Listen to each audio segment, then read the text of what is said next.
Ny tohy ny fiampangana mbola mibahana ao an-tsaina ny lasa. Zay no anasako anao androany, manasanao am-pitiavana.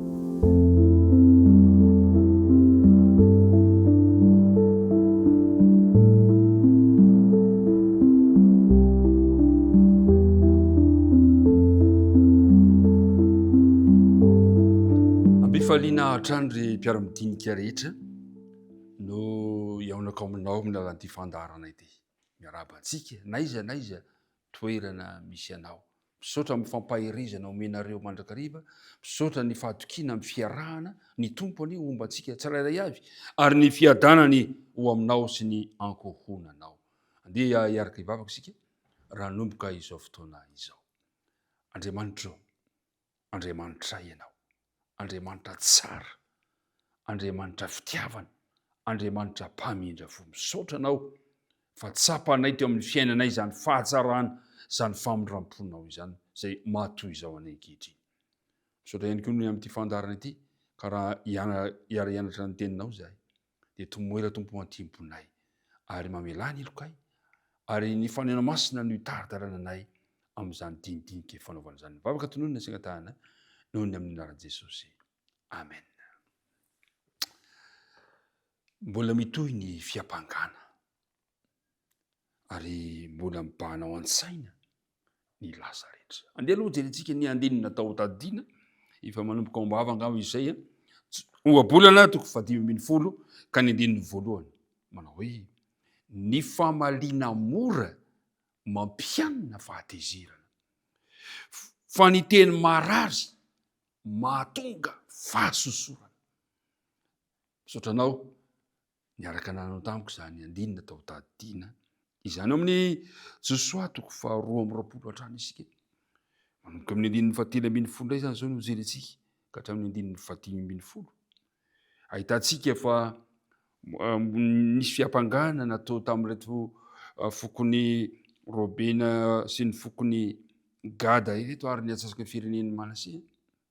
Ary dia nitohy zany ary androany dia mbola hojerentsika indray hoe inona ny zara nitranga, ahoana no endrika niseho ilay fiampangana sy ny fomba nitrehana izany, nahoana ny zanak'Israely eto no nifidy olona anankiray, no nifidy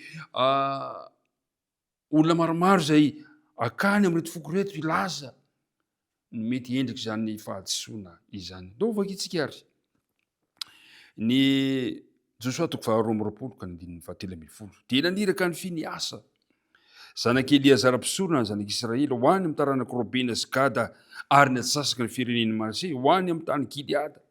Sy olona 10 koa niaraka taminy, dia loha iray isam-pirenena amin'ny firenena Israely rehetra samy lohan'ny fianakaviany tamin'ny arivon'ny Israely ireo.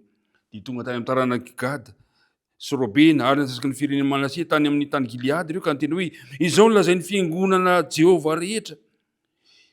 Inona izato fahotana nataonareo tamin'ny Andriamanitry ny Israely no niala tamin'ny fanaran'i Jehovah ianareo androany tamin'ny nanorenanareo alitara ka niodina tamin'i Jehovah ankehitriny.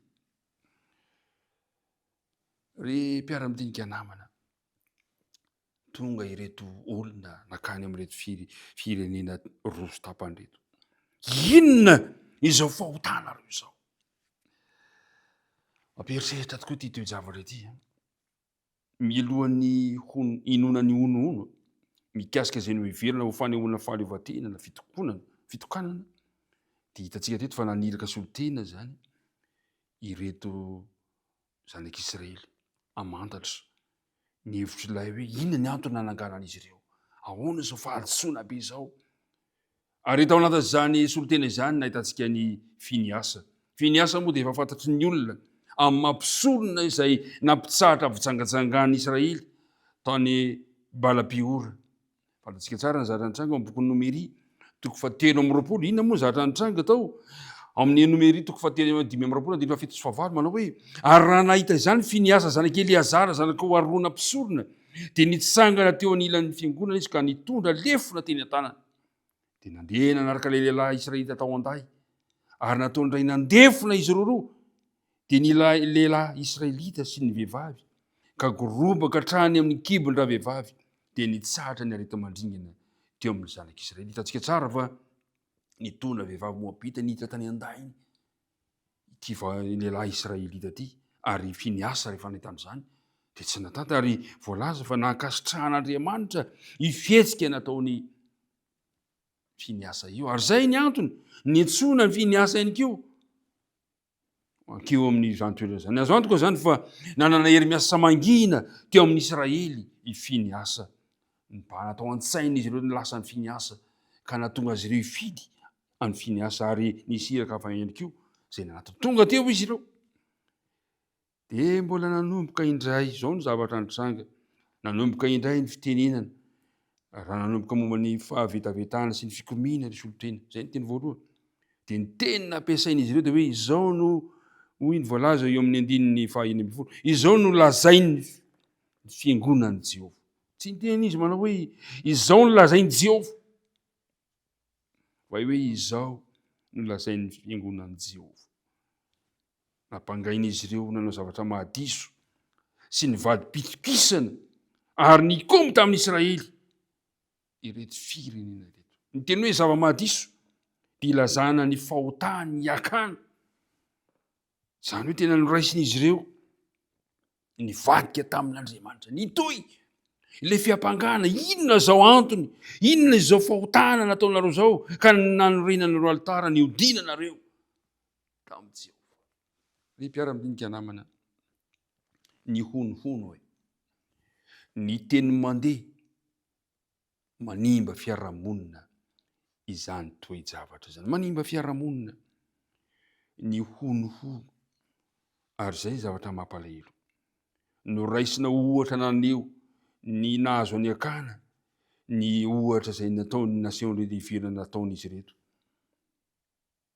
fireneny Gada Robena Manase reto ary zay zavatra zay no zavatra mila tandrematsika eo amin'ny fiainantsika tsirairay avy honohono miteraka korontana eo amin'izany toe-javatra izany ary zavatra nampalahelo matsy teto teo ny hatrehan'ny fifanatrehana tsy mbo izao no lazainy Jehova fa izao no lazainy fiangonana Israely fa inona kosa no tokony nambarany Jehova ary mpiara-midinika namana tamin'ity andro an'ity dia niresakitsika eto zany fa ilaitsika ny mamakafaka tsara eo amin'ny toe-javatra misy fa aza mionona fotsiny amin'izay mety hoho ka manjary hanameloka ny namanao ianao dia hofaranantsika ny fotoan'androany misaotra anao naharaka zany rehetra farany hivavaka izy kehitriny Andriamanitra ray eo misaotra indrindra izahay ny amin'ny teninao zay nomenao anay